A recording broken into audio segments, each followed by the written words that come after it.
خواتین و حضرات، خلیفہ ہارون رشید کی زوجہ زبیدہ خاتون ایک نیک اور بزرگان دین سے بے حد عقیدت اور محبت رکھنے والی خاتون تھیں۔ ایک مرتبہ زبیدہ خاتون اپنی کنیزوں کے ہمراہ کہیں جا رہی تھیں۔ دوران سفر ایک وادی میں انہوں نے دیکھا کہ سلطان العاشقین حضرت بہلول دانا پتھر کے ٹکڑوں کو جمع کر کے کچھ بنا رہے ہیں۔ زبیدہ خاتون اپنی سواری سے اتریں اور حضرت بہلول دانا کی خدمت میں حاضر ہوئیں، مگر آپ نے ان کی جانب بالکل بھی توجہ نہ فرمائی۔ زبیدہ خاتون نے ہمت کر کے پوچھا، حضور کیا بنا رہے ہیں؟ فرمایا، جنت کا محل بنا رہا ہوں۔ زبیدہ خاتون نے دوبارہ سوال کیا، کیا جنت کا یہ محل مجھے فروخت کریں گے؟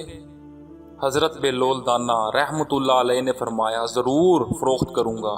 اس جواب پر زبیدہ خاتون کی روح جوم اٹھی۔ اسی پر امید لہجے میں پھر سوال کیا، کتنی قیمت پر؟ جواب دیا، 1 درہم پر۔ جواب سنتے ہی زبیدہ خاتون نے فوراً رقم پیش کر دی۔ قیمت ادا ہونے کے بعد حضرت بہلول دانا رحمۃ اللہ علیہ نے ایک لکڑی اٹھائی اور ایک گھروندے کے گرد لکیر کھینچتے ہوئے فرمایا، میں نے جنت کا یہ محل 1 درہم کے بدلے زبیدہ خاتون کے ہاتھ بیچ دیا۔ یہ سنتے ہی زبیدہ خاتون اس یقین کی خوشی میں سرشار ہو گئیں کہ جیتے جی جنت کا پروانہ مل گیا۔ چنانچہ یہ خوشخبری پا کر زبیدہ خاتون شاہی محل کی جانب روانہ ہو گئیں۔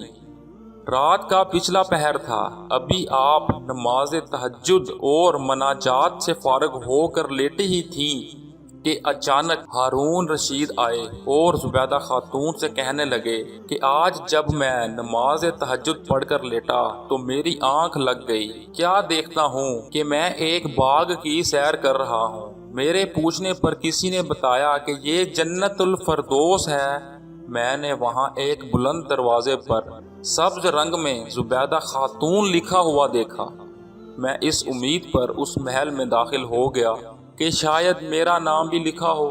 میں میلوں دور نکل گیا مگر میں نے ہر جگہ آپ کا ہی نام لکھا ہوا پایا۔ ہارون رشید نے زبیدہ خاتون سے اس کے متعلق دریافت کیا تو زبیدہ خاتون نے انہیں گزشتہ شام پیش آنے والا واقعہ سنایا۔ ہارون رشید نے کہا، مجھے بھی حضرت بہلول دانا رحمۃ اللہ علیہ کے پاس لے چلو۔ چنانچہ زبیدہ خاتون انہیں بھی حضرت بہلول دانا کی بارگاہ میں لے گئیں۔ حضرت بہلول دانا رحمۃ اللہ علیہ پہلے کی طرح اب بھی ایک ویرانے میں مٹی کے گھر بنانے میں مشغول تھے۔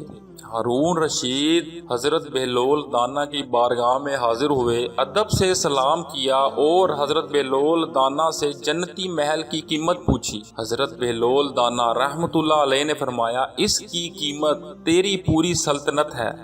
ہارون رشید نے حیرت سے عرض کی، حضور جنتی محل کی قیمت اچانک اتنی زیادہ کیسے ہو گئی؟ حالانکہ میری زوجہ کو تو آپ نے 1 درہم میں ہی فروخت کر دیا تھا۔ حضرت بہلول دانا رحمۃ اللہ علیہ نے غیبی خبر دیتے ہوئے فرمایا، زبیدہ خاتون جنت دیکھ کر نہیں آئی تھی، جبکہ تم تو جنت کا نظارہ کر کے آ رہے ہو۔ یہ سن کر ہارون رشید کی آنکھیں اشک بار ہو گئیں۔ عرض کی، حضور سلطنت دے کر قیمت چکانے کے لیے تیار ہوں، بس جنت کا پروانہ عطا کر دیجئے۔ حضرت بہلول دانا رحمۃ اللہ علیہ نے فرمایا، میں تیری سلطنت کا کیا کروں گا؟ سلطنت کے لیے تو میری ٹھوکروں میں بھی جگہ نہیں۔ جا اپنی سلطنت بھی لے جا اور جنت کا پروانہ بھی لے جا۔